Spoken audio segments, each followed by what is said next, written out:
Number 10. Hawaii Volcano Tours. In Hawaii, a state so unique and far away that sometimes I forget it's even a state, you can bike or hike up volcanoes. It's a great way to sightsee and get some exercise, but unfortunately, volcanoes can also kill you. You'd think the biggest danger from volcanoes comes from lava, but that's not the case. In 2007, the National Park Service had to temporarily shut down the bicycle tour due to 3 deaths and various injuries that occurred within the span of a year. The 3 deaths were due to people losing control of their bikes on the challenging downhill trail, but people standing on solid ground without bikes have died as well. Various deaths and injuries have been caused as a result of what's known as lava haze, or lays, which are volcanic gases that can swamp areas quickly during periods of high wind. This laze is made up of a combination of hydrochloric acid, hydrogen sulfide, and carbon dioxide, none of which are things you want to breathe in a lot of, especially for people with respiratory conditions. If that's not enough of a reason to stay away, volcanoes can also lead to scalding hot ocean water and can send rocks flying through the air. So if you're visiting a volcano, make sure to heed the warnings and be prepared.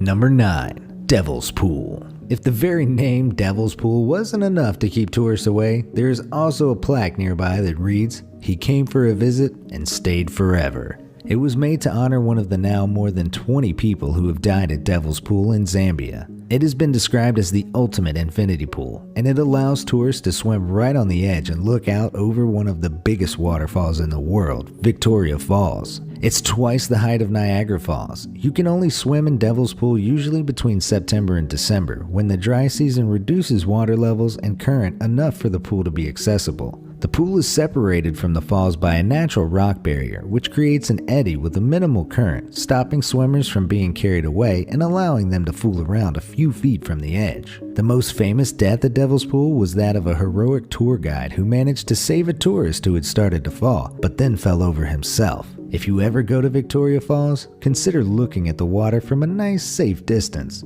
possibly even while standing on dry ground. Number 8. Valley of Death. If Devil's Pool doesn't have an intimidating enough name for you, perhaps you would instead like to visit the Valley of Death in Russia.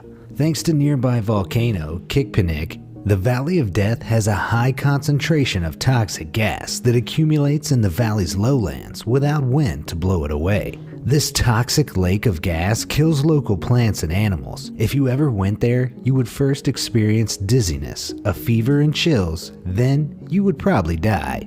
According to legends, it was first discovered in the 1930s by 2 hunters who found it scattered with the bodies of dead animals and devoid of plant life. They fled after getting a headache, but since their story has been told, adventure seekers have journeyed into the valley, many of whom never returned.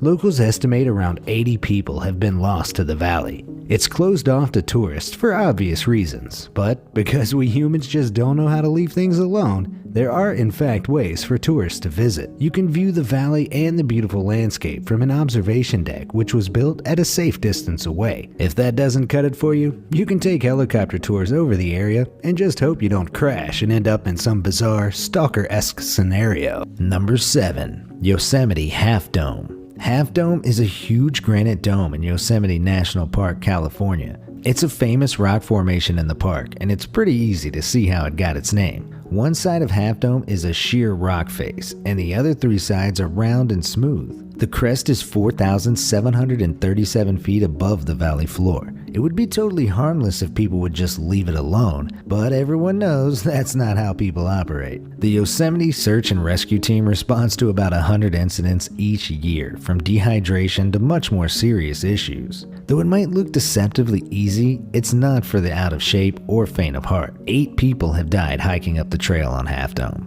As you can imagine by looking at Half Dome, it's a very challenging trail. It takes a whole day to do, as you start at dawn and end around 12 hours later after walking around 15 miles. You ascend the entire thing, and the last 400 feet is almost vertical, and cables must be used to complete the trail.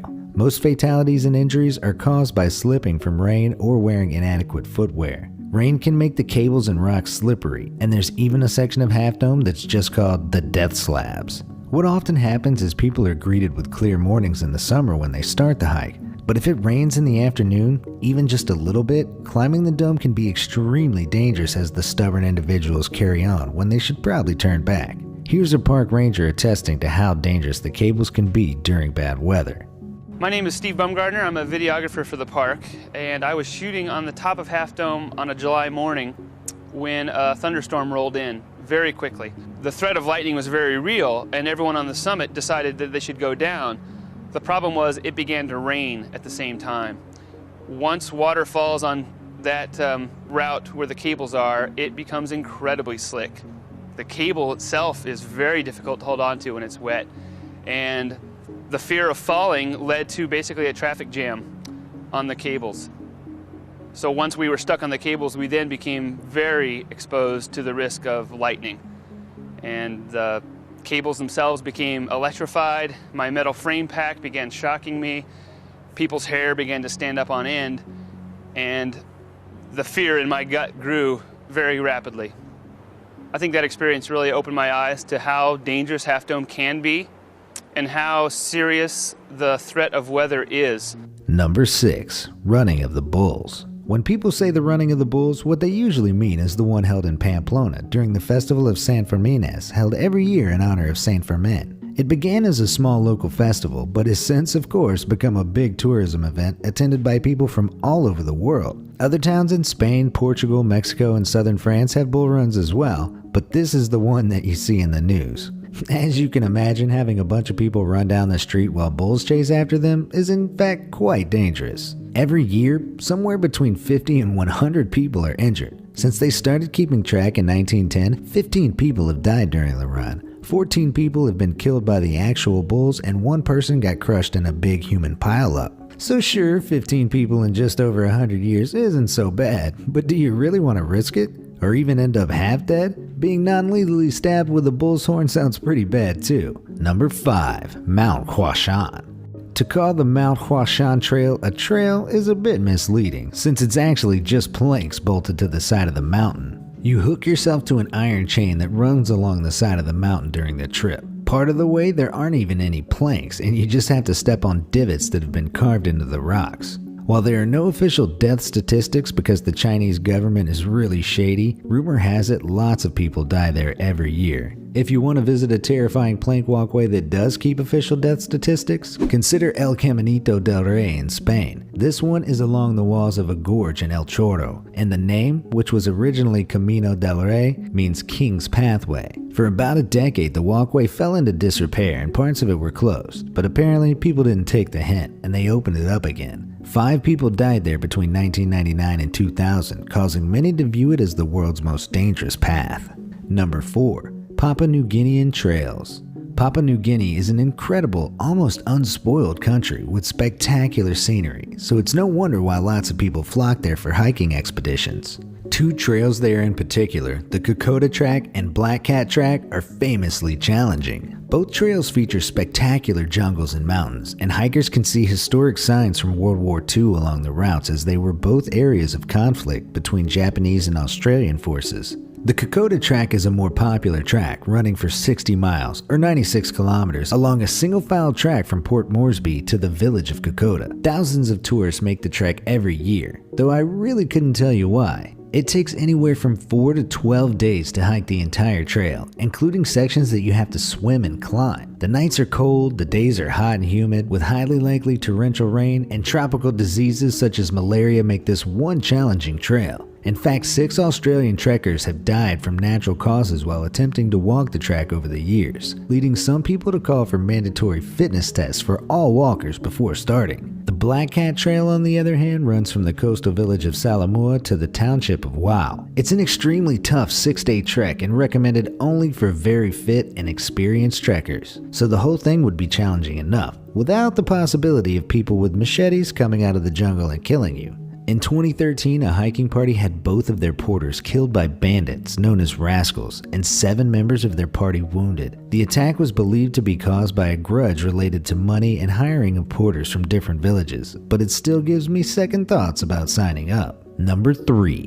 Death Road. The North Yungas Road, also known as Death Road or Road of Fate, is a road that leads from La Paz to Coroica in the Yungas region of Bolivia. It was dubbed the world's most dangerous road in 1995 by the Inter-American Development Bank. In 2006, it was estimated that between 200 and 300 travelers died on it each year. It is mostly single lane and it follows cliffs that drop down 2,000 feet. Take into account most of the road is only 10 feet wide, which can leave little to no room for cars to pass each other on either side. From November to March, rain and fog can lead to terrible visibility on the road. And because there are even sections drenched by overhanging waterfalls, it's almost guaranteed that some of the route will be extremely slippery and muddy. As per local rules, whoever is driving downhill never has the right of way and must move to the outer edge. Of course, because of all this craziness, it has become a destination for thrill-seeking tourists, and there are tours where you can bike Death Road. Before you sign up, note that 18 cyclists have died since 1998. Number 2.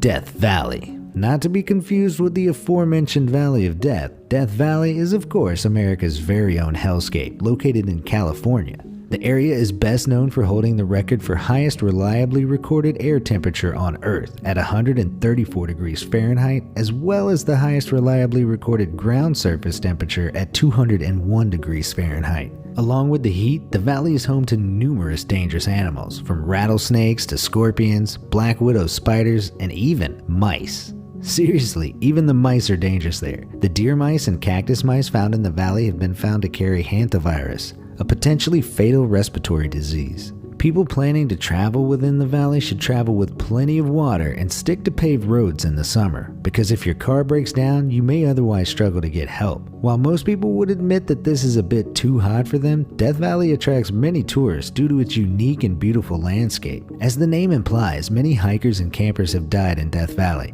with park management estimating it to be about 1 or 2 people per year that perish to heat exposure. But the most notable and strangest case is probably the so-called Death Valley Germans. In 1996, a German family of 4 visiting Death Valley simply disappeared into thin air. Their remains weren't located until 2009. Number 1. Crocodiles. You may be aware of Elephant Kingdom from the brief moment of internet outrage it sparked when pictures of this particular attraction surfaced in 2016, showing Chinese tourists surrounded by crocodiles. This incredibly suspect Thai zoo had an exhibit where you could just hop on this rusty makeshift raft supported by plastic barrels and dangle meat over the side for the crocodiles. A passing taxi driver, apparently the only sane person in the area, took the pictures that ended up circulated all over the internet. When the police showed up to the zoo to address the flagrant safety violations, the owners apparently assured them that they only let 15 people on the raft at a time. Unsurprisingly, the attraction was soon closed, but I have no doubt deaths would have been reported had it remained open. But if you want to get close to crocodiles and flirt with death, you should head over to Australia and enter the Cage of Death. Unlike Australia's other famous cage, the Thunderdome, nobody has died in this aquarium. Yet. You just get in and they lower you into the crocodile-infested water. Provided nothing goes wrong, you won't get eaten. Things have gone wrong before though. In 2015, a tourist was stuck in there for an extra half hour due to a malfunction. So it may be safer than Elephant Kingdom, but nothing is truly foolproof.